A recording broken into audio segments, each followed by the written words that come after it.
Primeira carta de Paulo aos Coríntios, capítulo 16, da primeira carta de Paulo aos Coríntios,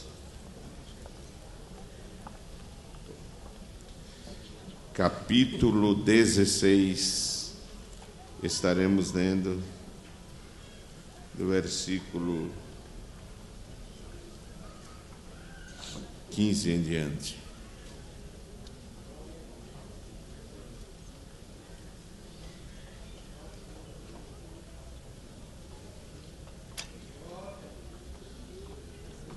Agora vos rogo, irmãos, sabeis que a família de Estéfanas é as primícias da Acaia e que se tem dedicado ao ministério dos santos, que também vos sujeiteis aos tais e a todo aquele que auxilia na obra e trabalha.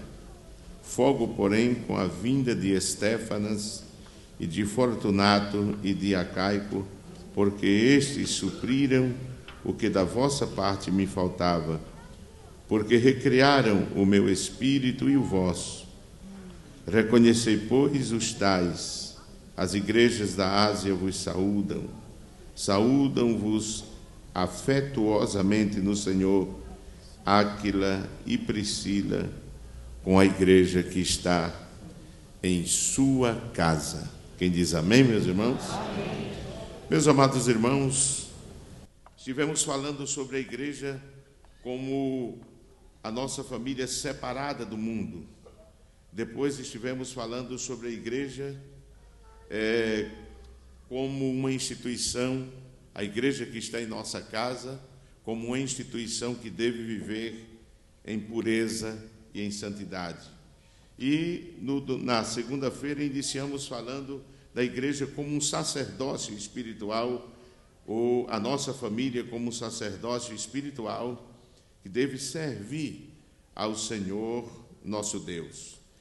E como disse o homem de Deus Jó, aquele homem justo, ele teve um cuidado sacerdotal pela sua casa. Quando nós abrimos a palavra de Deus, vamos ver de que Jó se levantava de madrugada com aquele cuidado pela vida espiritual da sua família. Veja aí no livro de Jó, capítulo 1, versículo 5, diz: E sucedia, pois, que tendo decorrido o turno de dias e seus banquetes, enviava Jó e o santificava, e se levantava de madrugada e oferecia holocaustos segundo o número de todos eles, porque dizia Jó: porventura pecaram meus filhos e blasfemaram de Deus no seu coração. Assim o fazia Jó continuamente.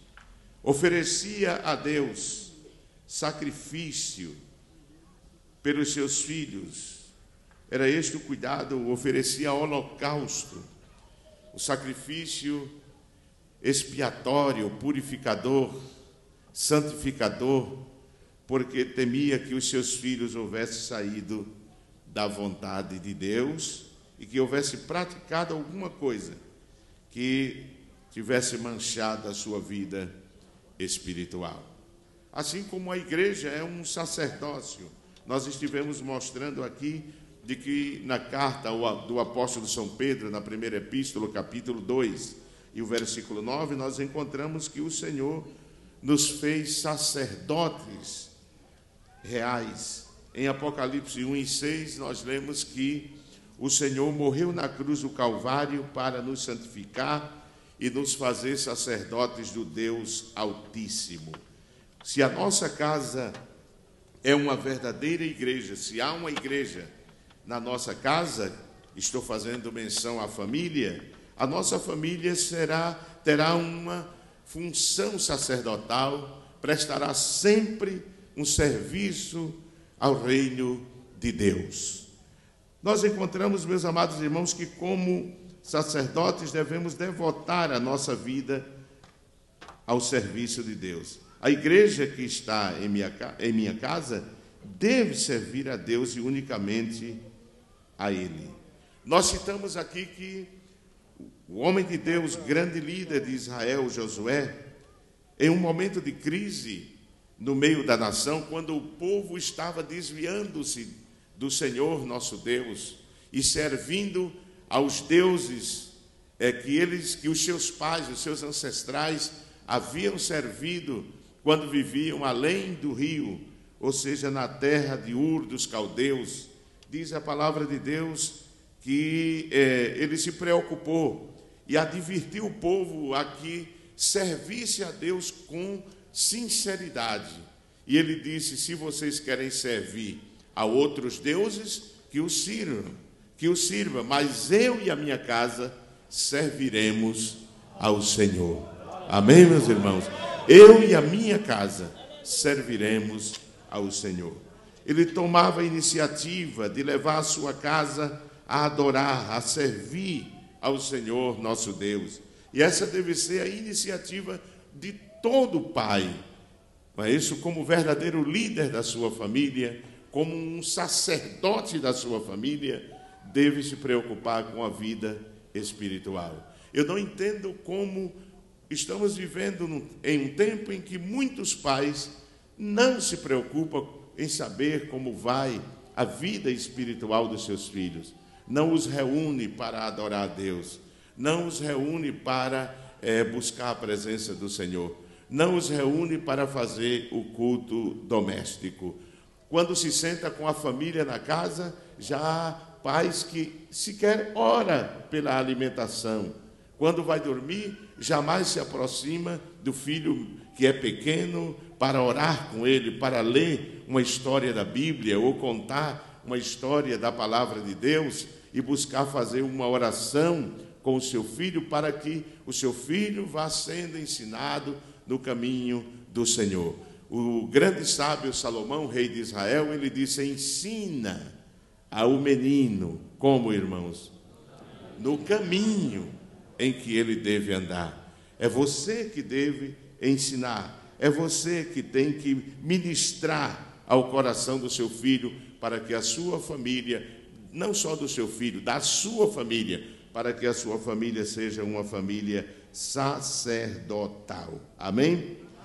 Podemos, meus amados irmãos, quando falamos de família sacerdotal, podemos tirar lições importantes na vida de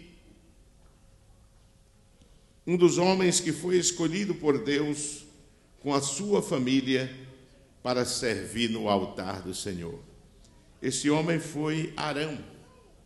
Diz a palavra de Deus que o Senhor escolheu das tribos de Israel uma tribo que era a tribo de Levi, e daquela tribo Deus escolheu uma família, a família de Arão. E Arão foi o sumo sacerdote, ele que era o irmão de Moisés. E na família de Arão temos lições importantes para a nossa vida, a nossa família, como sacerdócio de Deus. Diz a Bíblia que o Senhor escolheu, falou a Moisés e disse que ele apresentasse a família de Arão, ou seja, Arão e seus filhos, diante da porta do tabernáculo. Veja Êxodo, capítulo 28, versículo 1 em diante. Livro do Êxodo, o segundo livro da Bíblia, capítulo 28, versículo 1 até o versículo 3. Êxodo 28, versículo 1 até o versículo 3. Nos diz assim a palavra do Senhor: depois tu farás chegar a ti teu irmão Arão e seus filhos com ele, do meio dos filhos de Israel, para me administrarem o ofício sacerdotal, a saber, Arão e seus filhos, Nadab e Abiú, Eleazar e Itamar. E farás vestes santas a Arão teu irmão, para glória e ornamento. Falarás também a todos os que são sábios de coração, a quem eu tenha escolhido do espírito de sabedoria, que façam vestes a Arão para santificá-lo, para que me administre o quê? O ofício sacerdotal. Deus convoca a Arão e aos seus filhos para uma posição tão nobre no tabernáculo, que era servir na obra do Senhor, servir a Deus, servir no serviço sacerdotal. A sua família está sendo convocada por Deus para prestar um serviço para Ele, em nome de Jesus. Amém, meus irmãos? Eles tinham que levar a sério o serviço de Deus. Para isso, diz a Bíblia, que eles não podiam servir de qualquer maneira. Às vezes nós estamos acostumados, meus amados irmãos, a ouvir um evangelho fácil, que só fala de bênção, de prosperidade, de vitória, de que não vai faltar uma casa boa, não vai faltar um carro bom na porta, que a sua empresa vai se tornar uma empresa que vai passar as fronteiras do país. É um evangelho muito fácil, agradável, e muito fácil, parece uma mágica, não é? Que você bota uma cédula na carteira, vira 10, e assim vai por diante. É um evangelho cheio de mágica. Mas o evangelho, irmãos, a gente, para receber as bênçãos de Deus, nós temos que dar lugar a Deus. Amém, meus irmãos? Se nós quisermos a bênção de Deus na nossa casa, se nós quisermos que a nossa família seja um sacerdócio para o serviço de Deus, nós temos que santificar, nós temos que consagrar a nossa casa, para que Deus encontre nela lugar e se agrade dela. Porque em um tempo de corrupção extrema, diz a Bíblia que Deus disse assim: não suporto mais o homem e vou destruir a humanidade. Mas diz a Bíblia que houve um homem que Deus achou graça nele e na sua família. Diz a palavra de Deus que este homem andava com Deus. Faça a diferença neste mundo com a sua família. Que as pessoas olhem e digam assim: realmente, este homem de Deus e a sua família é um verdadeiro exemplo para a igreja de nosso Senhor Jesus Cristo. Faça a diferença. E para você tornar a sua família um sacerdócio, você tem que se dedicar, devotar-se à sua família, dar atenção, levá-la para perto de Deus, consagrar, expulsar, tirar todas aquelas coisas que não agradam a Deus dentro da sua casa, ser um verdadeiro sacerdote dentro do seu lar. Nesta madrugada eu estava orando e lendo minha Bíblia, e eu fiquei impressionado com o que o salmista diz no Salmo 103. Veja aí, Salmo 103. Eu achei tão interessante isso, a decisão que o salmista toma, irmãos, que há até versículos aqui que a gente pensa que foi Deus quem disse, mas não foi Deus quem disse, não é? Como este versículo aqui diz assim que é Salmo 103.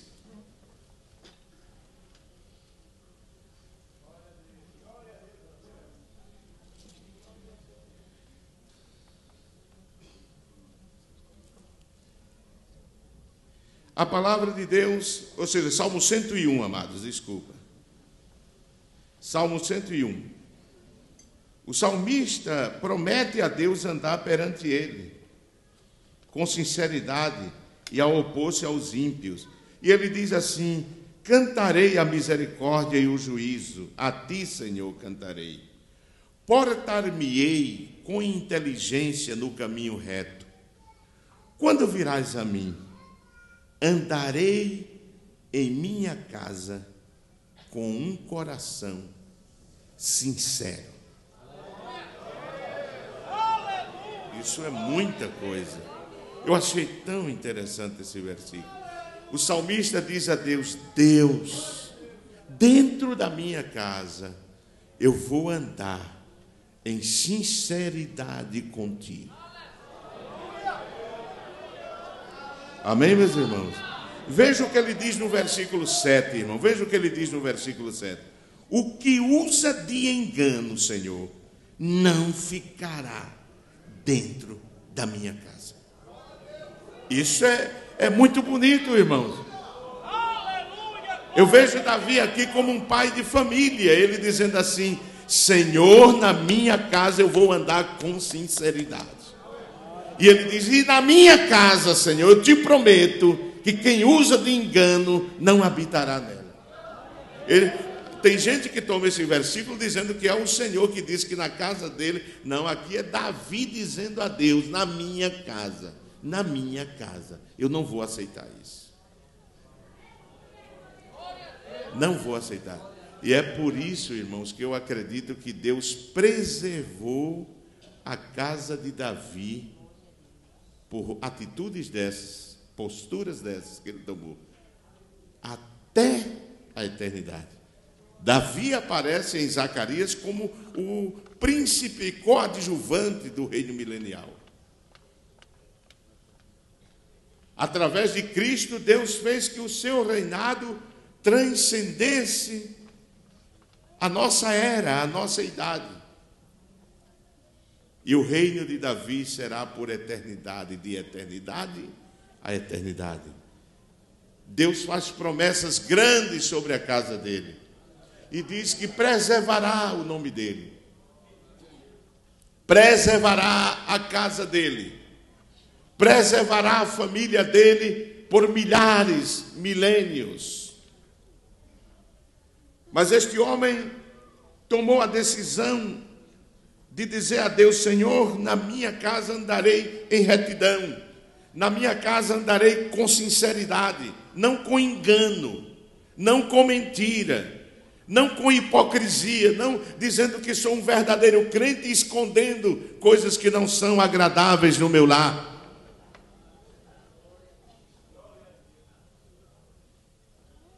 Para prestar esse serviço sacerdotal, Arão tinha que se desprender de todas as atividades e dedicar-se totalmente a Deus.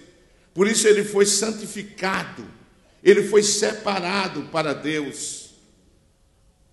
Veja no Êxodo 28 e 41, o Senhor disse: e ungirás, disse a Moisés, e os consagrarás, e os santificarás, para que oficiem como sacerdotes. Eu estou lendo a versão atualizada. E os ungirás, e os consagrarás, e os santificarás, para que me oficiem como sacerdotes. Eles foram santificados, separados para Deus, consagrados ao Senhor. Consagra, meu irmão, minha irmã, consagremos a nossa família a Deus. A Bíblia nos mostra que houve um ritual para que eles dedicassem, para que fossem consagrados ao serviço. Eles foram primeiramente lavados, purificados, tanto Arão como os seus filhos à porta da tenda. Veja aí Êxodo capítulo 29, versículo 4 e o versículo 5. Diz assim: então farás chegar a quem? A Arão e a quem mais? E seus filhos à porta da tenda da congregação, e os lavarás com quê? Com água. Depois tomarás as vestes e vestirás a Arão da túnica e do manto do éfode e do éfode mesmo e do peitoral, e o cingirás com um cinto de obra de artífice do éfode, e a mitra porás sobre a sua cabeça, a coroa da santidade porás sobre a mitra. O distintivo de santidade, o destaque, não é isso? Do padrão da vida de santidade que este homem tinha que viver diante de Deus com a sua família. Não é? Quantas famílias, irmãos, Deus tinha uma aliança, um pacto. Mas por causa do pecado, porque permitiram que o pecado habitasse dentro do lar, a família perdeu o rumo que Deus havia determinado. Eu vi o Senhor falar de uma família na igreja. Era muito jovem, adolescente, e dizer assim: chegará o tempo em que eu os espalharei. E, infelizmente, Deus espalhou aquela família, porque não procuraram viver um padrão de santidade, de temor a Deus. Ninguém brinque. Tem gente por aí brincando com a sua família, fazendo as coisas como que se Deus não veja. Você vai colher os frutos. Pode esperar.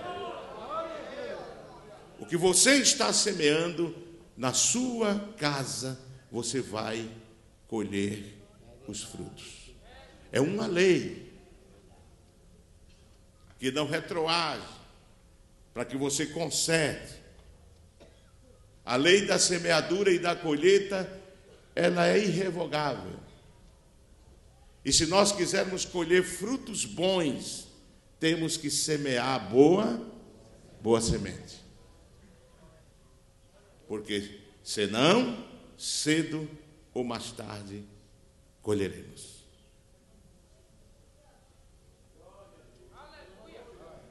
Amém, meus irmãos? Amém. Ao serem lavados, foram dados vestidos de santidade. Foram distinguidos como consagrados ao Senhor, como santificados para Deus. No versículo 6, não é? No versículo 6 do capítulo 29, onde ele recebe aquela mitra sobre a cabeça e uma coroa, a coroa da santidade, que foi colocada na mitra, diz aqui a palavra de Deus em Êxodo 29 e 6. Eles tinham que viver com aquilo. Quem olhava para Arão já havia escrito: santidade ao Senhor, consagrado ao Senhor, santificado ao Senhor. Coisa séria isso, irmãos. A Bíblia diz que a primeira lavagem se deu à porta da tenda da congregação, que é um símbolo da nossa regeneração. Tito 3 e 5, o apóstolo diz que fomos regenerados. Tito, capítulo 3, versículo 5. Não pelas obras de justiça que houvéssemos feito, mas segundo a sua misericórdia nos salvou pela lavagem de quê? Da regeneração e da renovação do Espírito Santo. No dia que eles foram separados para Deus, a Bíblia diz que Deus ordena a Moisés e diz: traz a Arão, teu irmão, e os seus filhos à porta da congregação. E diz a Bíblia que eles lavaram, receberam uma oblação,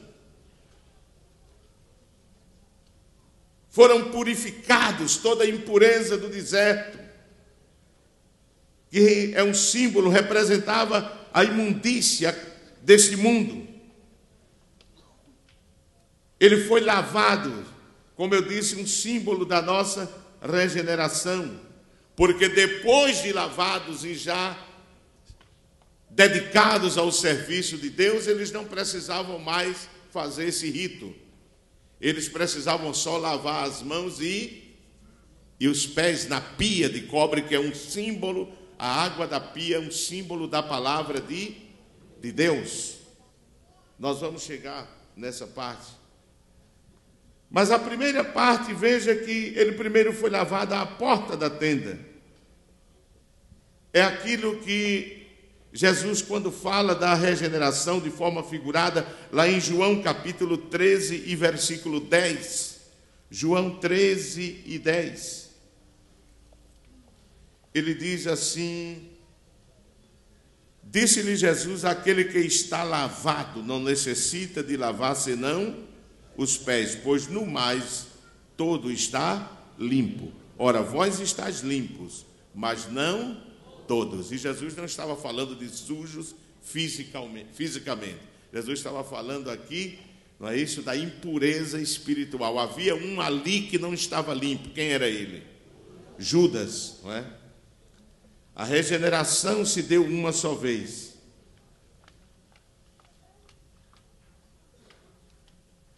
Mas, nos diz a palavra de Deus,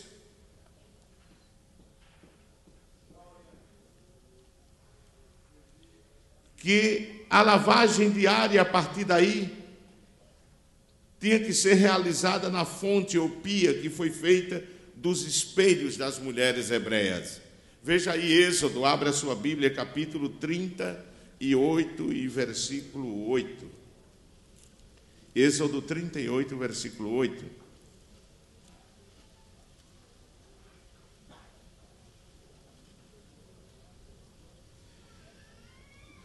A palavra de Deus diz aqui que Moisés recebeu ordem de Deus para fazer uma pia, desfez também a pia de cobre, com sua base de cobre, dos espelhos que se ajuntavam, ajuntando-se à porta da tenda da congregação. A beleza física foi sacrificada para que os sacerdotes pudessem purificar-se espiritualmente. Quem diz amém, irmãos? Amém. Tem gente que só se preocupa com a beleza exterior, não é? Mas a beleza exterior foi sacrificada em função da espiritual. Aqui a beleza exterior é sacrificada em troca da beleza espiritual e pureza para servir a Deus. A pia estava cheia de água, como diz no capítulo 30, versículo 20. A água aqui representa a palavra de Deus, pela qual somos purificadas pelo poder do Espírito Santo. A pureza que vemos neste versículo é a mesma referida em João 13. Você sabe daquele acontecimento que é registrado em João 13, quando Jesus se levanta da mesa e diz a Bíblia que ele se desvestiu das roupas exteriores e colocou uma toalha sobre o seu lombo. Capítulo 13 de João, quem quiser acompanhar pode abrir, capítulo 13 de João, diz assim a palavra do Senhor. Versículo 4, e levantou-se da ceia, tirou as vestes e tomando uma toalha cingiu-se. Depois pôs a água numa bacia e começou a lavar os pés aos discípulos e a enxugar-nos com a toalha com que estava cingido. Aproximou-se, pois, de Simão Pedro, que lhe disse: Senhor, tu lavas-me os pés a mim? Respondeu Jesus e disse-lhe: o que eu faço não o sabes tu, mas tu o saberás depois. Disse-lhe Pedro: nunca me lavarás os pés. Respondeu-lhe Jesus: se eu te não lavar, não tens parte comigo. Disse Simão Pedro: Senhor, não só os pés, mas também as mãos, a cabeça, me lava todo. Jesus disse: Pedro, quem está limpo só precisa lavar os pés. E é claro que essa lavagem aí era uma lavagem simbólica, que representava a regeneração, porque quando Jesus diz assim: se eu não te lavar os pés, tu não tens parte comigo. É claro que está evidente aí de que se tratava de um simbolismo espiritual, porque eu não acredito que um lavar de pé nos vá dar a comunhão com Jesus Cristo, não é? Mas é claro que aí estava o primeiro banho. Jesus disse assim: quem foi lavado todo, os discípulos tinham sido regenerados. Agora só precisavam lavar os pés, viver em santidade no dia a dia, purificar-se no dia a dia. E era isso que a família de Arão tinha que fazer. Eles foram lavados um dia por Moisés, que é um símbolo de Cristo. Mas agora era eles mesmos que tinham que lavar os pés e as mãos. Um símbolo do lado prático da santidade. O primeiro lavado, a primeira lavagem que recebeu, como eu citei aqui, a ablução, purificação que consiste em lavar o corpo total. Era uma lavagem com água com símbolo de purificação. Essa lavagem simbolizava a santificação posicional, mas aquele lavar diário dos pés e das mãos do sacerdote é um símbolo da nossa santificação diária, progressiva, o aspecto progressivo da santidade. No capítulo 13 e versículo 10 de João, na versão atualizada de Almeida, nós lemos assim, que Jesus disse: quem já se banhou não necessita de lavar, senão os pés. Quanto ao mais está todo limpo. Ora, vós estáis limpos, mas não todos. Observe que a palavra banhou aqui e lavar, neste versículo, na versão atualizada, foram traduzidas de palavras diferentes. A palavra banhar vem de um termo grego que indica a ablução completa, ou seja, um banho da cabeça até os pés. E lavar vem de uma palavra grega que é a palavra costumeira no Novo Testamento para indicar o lavar as mãos e lavar os pés. Essa palavra, esse termo grego é repetido em Mateus, capítulo 15, versículo 2, quando faz menção à lavagem da mão dos discípulos. Os fariseus retrucam a Jesus e diz que os discípulos não lavam as mãos antes de comer. E é usada também no Novo Testamento quando faz alusão ou menção a lavar os pés. De 1 Timóteo, capítulo 5, versículo 10, quando Paulo estabelece que só as viúvas que têm lavado os pés dos anciãos, dos enfermos, devem receber a ajuda da igreja naquele momento, dizia ele. O lavar diário na pia trata-se da santificação diária e contínua, operada pela contínua graça transformadora do Espírito Santo de Deus no interior do crente. Jesus pediu ao Pai que santificasse a igreja, e ele disse: santifica-os na verdade. E que verdade é essa? A tua palavra, Pai, é a verdade. Nada pode santificar fora da verdade da palavra. Só a verdade da palavra nos santifica. Amém, meus irmãos?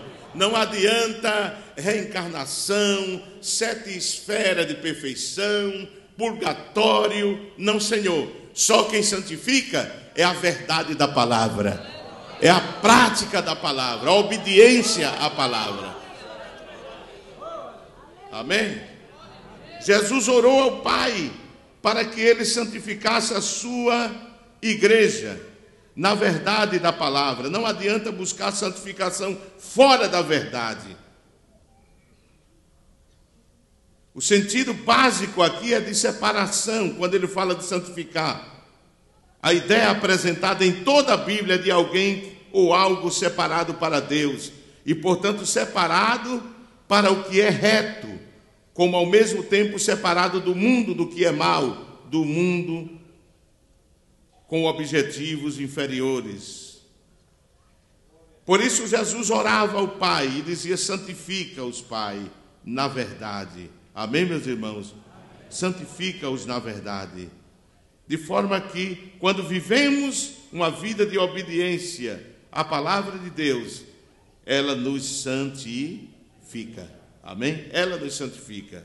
O lavamento diário, como eu disse, fala do santificar diário daquele que quer servir a Deus. Com isso, o Senhor estava dizendo a Arão e a sua família, além de regenerados, lavados por completo, precisam viver diariamente uma vida de santidade, sem contaminação, para poder me servir na presença de Deus. E a nossa família deve ter consciência disso, irmãos, de que tem que se viver uma vida de santidade diariamente, para poder Deus receber a adoração e o serviço da nossa casa. Quem diz amém, irmãos? Amém. O serviço da nossa casa. A palavra lava como água a sujeira do mundo. Quando obedecemos à verdade da palavra, esta atua, purificando-nos da impureza do pecado. Veja a primeira carta de Pedro, primeira epístola do apóstolo São Pedro, capítulo 1 e versículo 22. Pedro diz assim: purificando a nossa alma na obediência à verdade, para a caridade fraternal não fingida, amai-vos ardentemente uns aos outros com um coração puro. A primeira parte ele diz: purificando a vossa alma na obediência a quê? A verdade. E a verdade é a palavra. O que é que torna a nossa vida pura, a nossa vida santificada? É obedecer à palavra. É viver uma vida de obediência à palavra de Deus, meus amados irmãos. Se nós vivermos uma vida de obediência à luz da palavra de Deus, estaremos vivendo uma vida purificada, uma vida santa diante do Senhor, e com certeza Ele receberá o nosso serviço. Amém? Crer em Deus, qualquer pessoa pode crer, mas servir a Deus, só santo. Amém, meus irmãos? Crer em Deus, todo mundo pode crer. E é o que mais nós ouvimos mais nesse mundo. Quando você vai pregar o evangelho a uma pessoa, eu também creio em Deus. Sim, meu amigo, mas não é crer só em Deus. É servir a Deus. É constituí-lo como Senhor da nossa vida. Você crer num Deus, você crer num Jesus que lhe deixa fumar, que lhe deixa beber, que lhe deixa ter mais de uma mulher. Mas o Jesus que nós servimos é aquele que arranca o vício, transforma a pessoa, e a pessoa passa a viver uma vida de santidade, consagrada a Ele. É diferente. Viver assim é viver diferente. E Arão entendia de que a sua família tinha que viver uma vida de santidade para poder servir ao Senhor. Esse mesmo Nadab e Abiú que foi escolhido com Arão, um dia entrou no santuário para queimar fogo estranho. E a Bíblia diz que saiu fogo de Deus e o consumiu. Matou os 2 filhos de Arão por causa da desobediência. Não é? O contexto, segundo alguns estudiosos, dá a entender de que ele entrou em rebeldia no Santo dos Santos, no santuário, sem autorização do pai, do sumo sacerdote. Ele adentrou ao santuário, e há quem suponha, porque o contexto diz, logo em seguida, está escrito que os sacerdotes são advertidos a que não tomem vinho para não se embriagar, para prestar o serviço a Deus. Dá a entender de que talvez eles estavam embriagados. E naquela embriaguez pensaram que podiam fazer o que bem desejavam. E por isso saiu fogo da parte do Senhor e os consumiu. Então, se nós quisermos ter uma família sacerdotal, precisamos ter cuidado com o padrão de santidade da nossa família. E me permita dizer, a iniciativa deve ser tomada pelos pais. A iniciativa deve ser tomada pelos pais.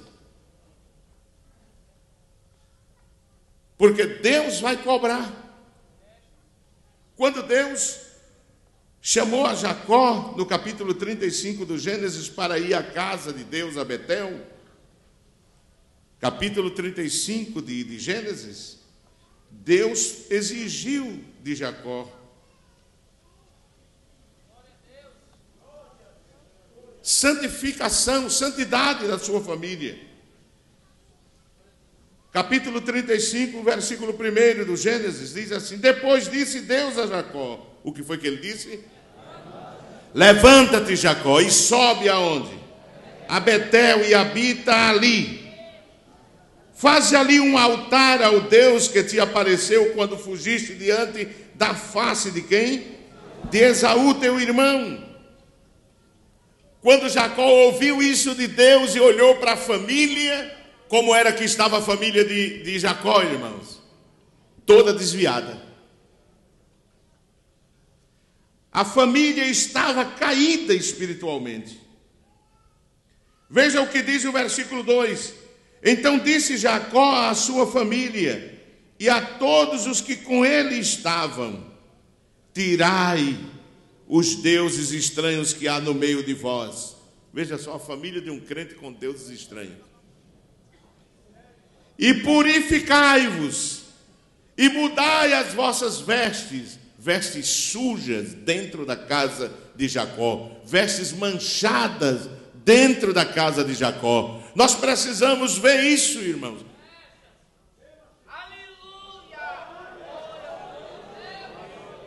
E ele diz: e levantemo-nos e subamos aonde? A Betel. O que quer dizer Betel? Casa de Deus. A casa de Deus não se vem de todo jeito, né? E ali farei um altar ao Deus que me respondeu no dia da minha angústia e que foi comigo no caminho que tenho andado. Então deram a Jacó todos os deuses estranhos que tinham em suas mãos e as arrecadas que estavam em suas orelhas. E Jacó os escondeu debaixo do carvalho que está junto a Siquém, e partiram. E o terror de Deus foi sobre as cidades que estavam ao redor deles, e não seguiram após os filhos de Jacó. Assim chegou Jacó à luz, que está na terra de Canaã. Esta é Betel.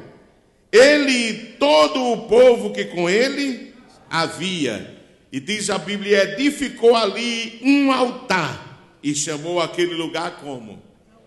É o Betel, porquanto Deus ali se lhe tinha manifestado quando fugia de diante da face de seu irmão.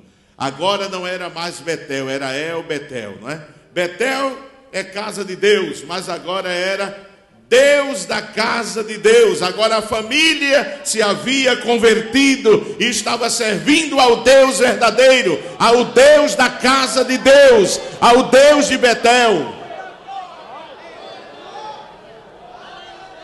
E essa responsabilidade competia a ele. Competia a ele. Deus espera, irmãos, que nós, pais, ensinemos o caminho da justiça e da retidão aos nossos filhos. Quando Deus decide destruir a cidade de Sodoma e Gomorra, Deus diz uma coisa muito linda de Abraão. Veja capítulo 18 de Gênesis, versículo 19. Veja o que Deus diz de Abraão. Capítulo 18 e versículo 19, ele diz assim. Versículo 17, ele diz: e disse o Senhor, ocultarei eu a Abraão que faço, visto que a Abraão certamente virá a ser o quê? Uma grande e poderosa nação, e nele serão benditas todas as nações da terra. Aí Deus diz assim: porque eu tenho conhecido que ele, Abraão, há de ordenar a quem? A seus filhos e a sua casa depois dele, para que guardem o caminho do Senhor, para agirem com justiça e juízo, para que o Senhor faça vir sobre Abraão o que acerca dele tem falado. Coisa bonita, né? Deus diz, eu vou avisar o meu servo Abraão, porque eu conheço o meu servo e sei o zelo que ele tem. E eu tenho certeza que ele vai ensinar os seus filhos a caminharem pelo caminho de justiça, de verdade, pelo caminho da obediência aos meus mandamentos, à minha palavra. E eu vou falar ao meu servo Abraão. Meus amados irmãos, que Deus tenha esse mesmo conceito de nós. É o que Deus espera de nós. Ele quer olhar para nós e quer ver pais e pai e mãe, que ele sabe que tem compromisso de orientar os seus filhos, de guiá-los pelo caminho da justiça, caminho do juízo e caminho da retidão. E é o que não está acontecendo com muitos pais hoje. Parece que há pais que estão empurrando os filhos para fora da igreja. Quando os ministros do Senhor, constituídos na igreja para ensinar, para orientar, os presbíteros, vão falar por uma coisa que o filho dele ou a filha está fazendo, ou vivendo, ou vestindo, ele diz, vocês não têm nada a ver com a vida dos meus filhos na rua. Se para a igreja ela vai vestida como deve ser, na rua ela pode andar como eu quero. Mas Deus vai cobrar de você. Deus vai cobrar de você. Quando eu vejo pais agirem assim, irmão, ou eles tiveram uma juventude comprometida, ou já estão comprometidos. Porque se os pais vivem em comunhão com Deus, vivem na presença de Deus, eles jamais vão dizer uma coisa dessa. Eles terão o mínimo de temor de Deus, porque eles sabem que vão prestar conta um dia. Quando diz isso, é que o problema está lá no coração dos pais. Porque sempre é assim. E é por isso que Deus, lá em Deuteronômio, veja aqui, Deuteronômio capítulo 6, veja o que Deus diz exortando aos pais. Capítulo 6 de Deuteronômio, versículo 6. Capítulo 6, versículo 6 diz, e essas palavras que hoje te ordeno, ele está dizendo aos pais, aos chefes de família, estarão aonde? No teu coração. No coração dos pais.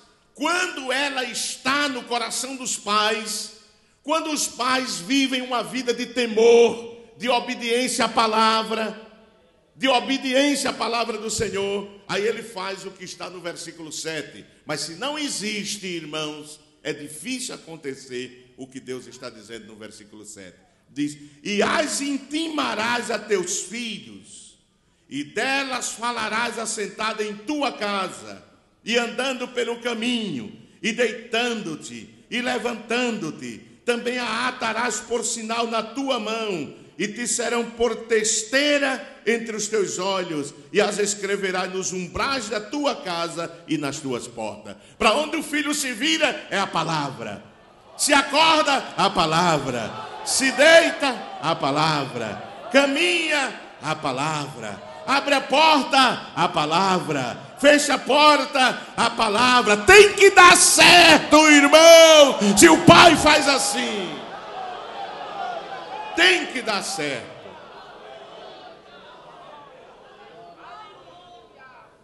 Porque está escrita, a minha palavra não voltará vazia. Mas se os pais não têm compromisso, irmão,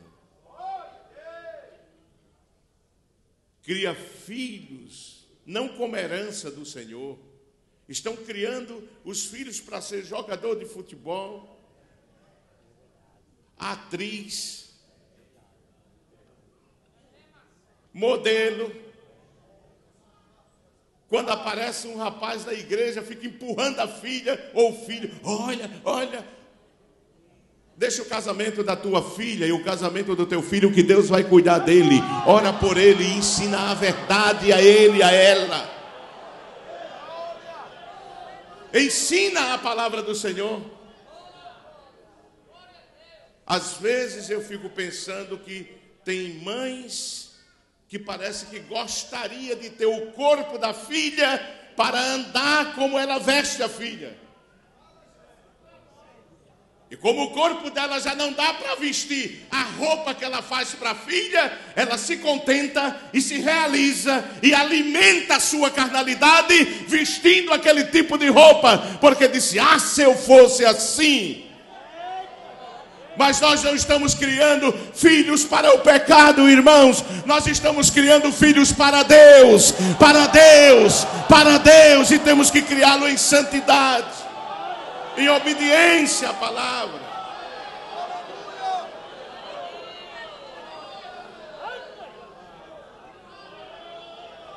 Temos que criar em obediência à palavra. Temos que semear. Por isso Josué disse: vocês podem se desviar, mas eu e a minha casa,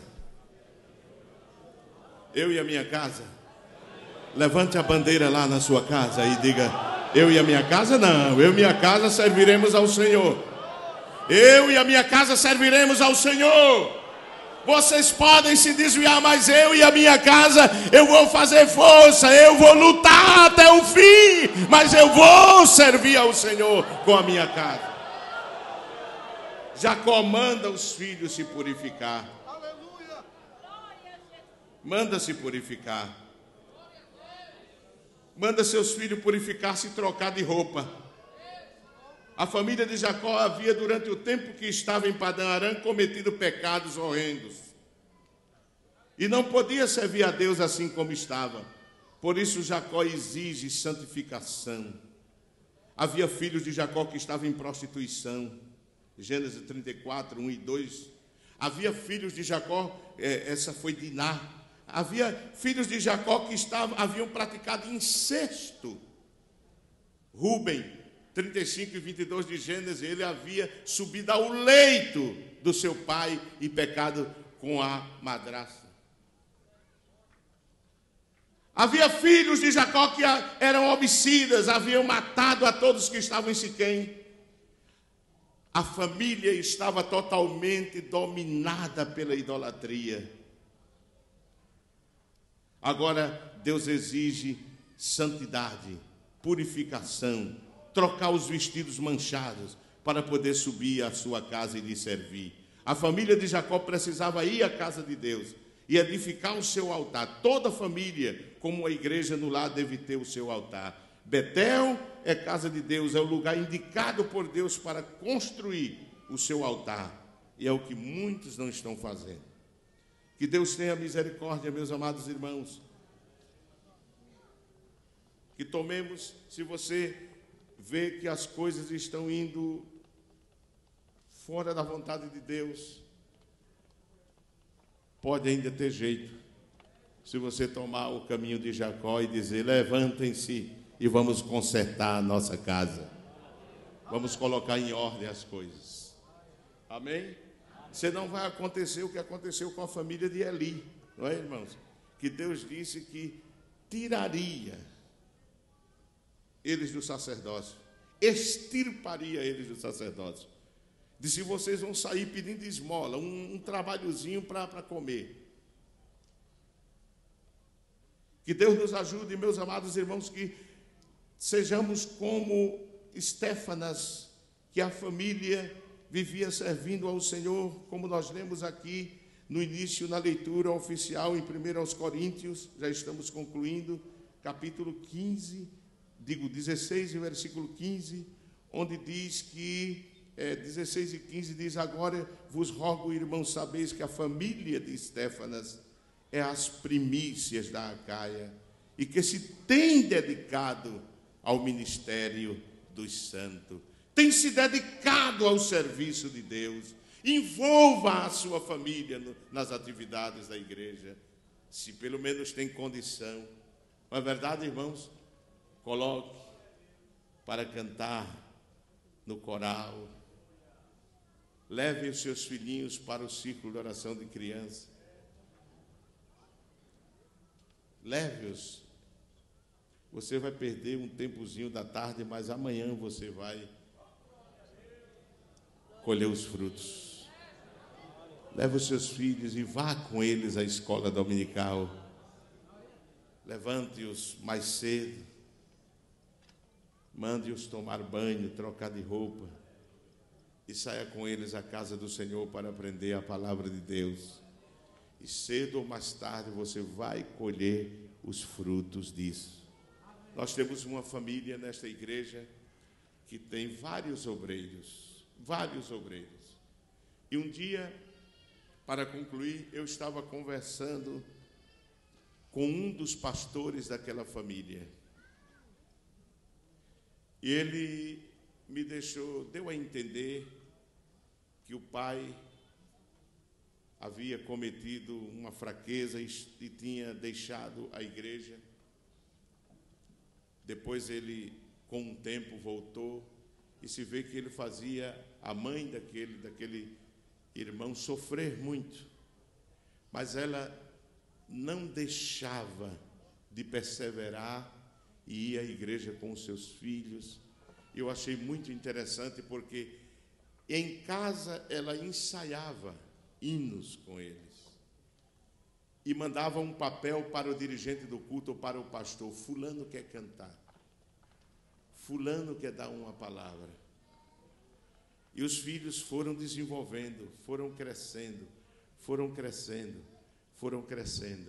E aquela mulher, antes de partir para a eternidade, ela viu vários filhos pastores, outros presbíteros, outros diáconos, porque ela foi uma mulher prudente, cuidadosa. Ela preparou seus filhos para Deus.